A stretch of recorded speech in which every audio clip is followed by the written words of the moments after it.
When I told a friend of mine who is not in the music business that tonight we were going to be honoring Rob Dickins, he said, "Any relation to Charles?"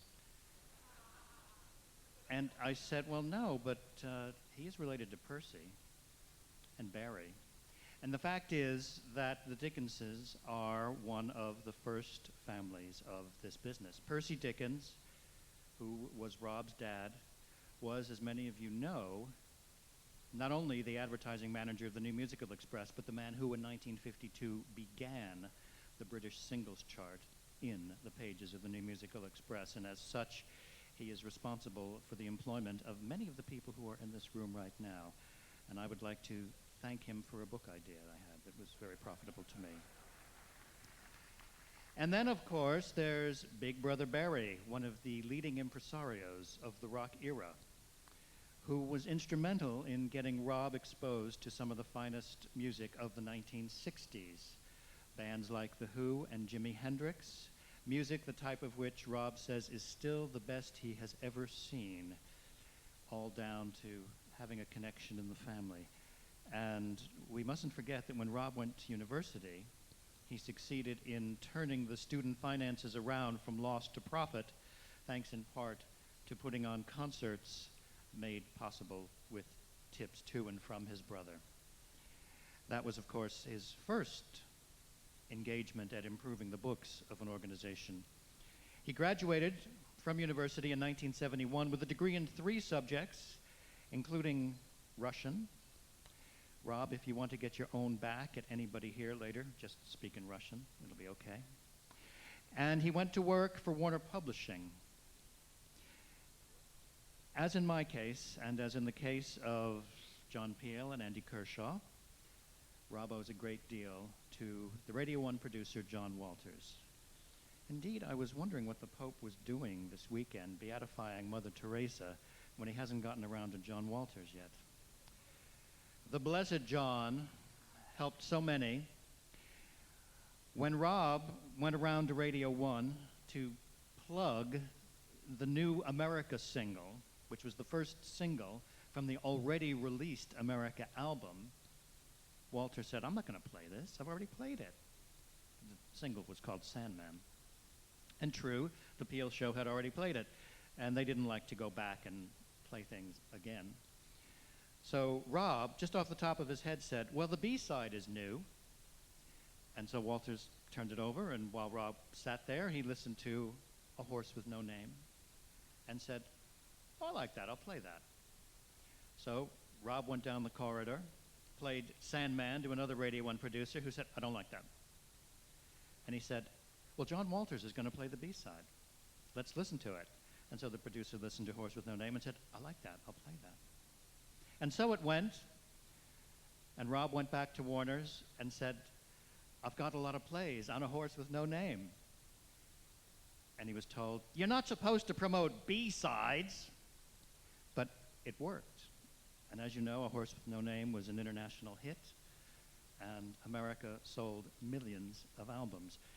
It was just the beginning, and just the beginning at Warner Publishing for Rob, who took over in 1974, and then in 1979 took over International. And during this period, Rob showed that he believed in the artist and the writer. He didn't believe in a trend. He didn't believe in the usual music business slogan that imitation is the sincerest form of record making. He signed people ranging from Vangelis to the Sex Pistols. Can you imagine it? Anarchy and the Chariots of Fire. And not only did Vangelis give him an Oscar, but millions of album sales on the soundtrack to 1492, the Ridley Scott movie. And other signings running the range from the heavy metal of Whitesnake to the R&B of Prince, who was signed to Warner Publishing before he was signed to the record company. And when Rob had an act on publishing that didn't have a record deal yet, he'd fight to get a deal for that act. A case in point was Madness. He managed to get across 200 pounds for Madness to cut 3 tracks, and of course the single, The Prince, Came out on two-tone, it was a hit, and then Stiff picked up the group, and as you all know, Madness were the top British singles band of the 1980s. Similarly with Echo and the Bunnymen. They didn't have a record deal, so Seymour Stein took them in the States, and in this country, Rob formed a label called Korova, and Echo and the Bunnymen had many hits. It was a technique of concentrating on artists who had long-term potential, writers who had long-term potential, that served him very well when he became chairman of Warner Music in 1983. Now there's the first appearance tonight of that word, chairman. Rob has always insisted on being chairman. Chairman of the BPI, chairman of the Brits Committee, chairman of the Classical Brits Committee. As he says, he's a leader, he's not a team player. I do not consider this criticism. I consider it an acknowledgement of what a person can do. I think of the case of Sting, who when asked if he minded criticisms that he was vain, said, "Not at all. I am vain, and I have reason to be." He's talented, he's hardworking, and he's a good-looking bastard. And Rob is at least two of those.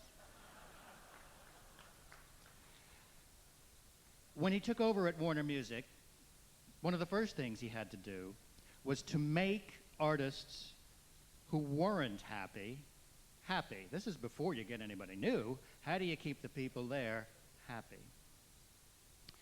Well, in the case of Prince, after the success of When Doves Cry and Purple Rain, he reissued as a double A side two songs that had been big hits in the States, but not over here, 1999 and Little Red Corvette. He got a #2 placing on that, the rejuvenation of the 1999 album, and Prince, who had been making negative noises, suddenly was purring contentedly. Foreigner had been very upset that they hadn't had their American success in Britain. Rob gave them a #1, I Want to Know What Love Is. And Madonna, unhappy with some of the mixes in Britain, and also unhappy that she hadn't achieved a #1, as she had in the United States, was making sounds that maybe she shouldn't be on Warner's in this country, and Seymour Stein even suggested taking her to London and Roger Ames. And Rob thought about it and realized that there was a hit demo in the songs for the film Desperately Seeking Susan, and he put out Into the Groove as an A-side. This never happened in America. You probably don't realize this, but Into the Groove in America was only the B-side of the 12-inch of Angel. And of course, it was #1 for a month. And then Rob realized, well, last year, Frankie Goes to Hollywood had the top 2 for a long time. So what he did was he reissued Holiday, figuring that since that had been Madonna's first hit, there was probably more life to come from it. He was exactly right. Into the Groove was #1, Holiday was #2, and that aura of invincibility in the charts that Madonna had was established. Now, is that woman grateful? Yes. To the man who truly began my love affair with all things English, Rob Dickins, also known as the Mother Teresa of the music business. Don't you think it's time you became a true saint? I'll put in a good word with the Pope for you. We're very close. My warmest congratulations on this momentous occasion. In the words of the great Bette Davis, I'd love to kiss you, washed my hair. And in the words of Madonna Ritchie, take a bow. All my love, Madonna.